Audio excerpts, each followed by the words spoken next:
One of the top young players sa Pinas na si Chog Moral nagpakitang gilas. Todo bigay para di makat sa Gilas Youth Team at tanak ni Justin Brownlee umakyat sa top number 2 sa top 25 scouts ranking sa California. Yan ang ating mga pag-uusapan para sa video natin na ito.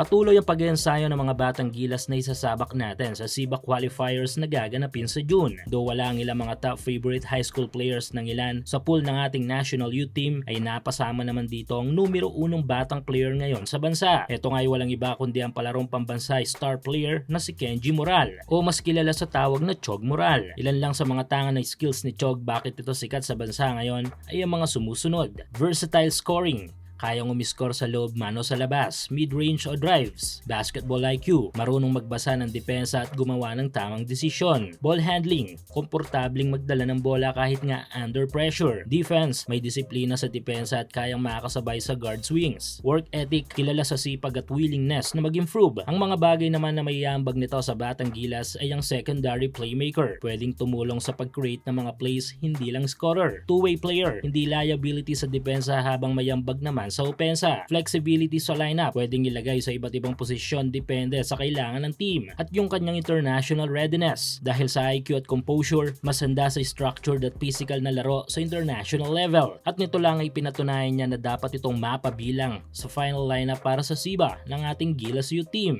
Suportahan ang inyong paboritong team sa PBA, NBA at MPBL o kahit pa nga sa mga overseas league. Full details sa comment section.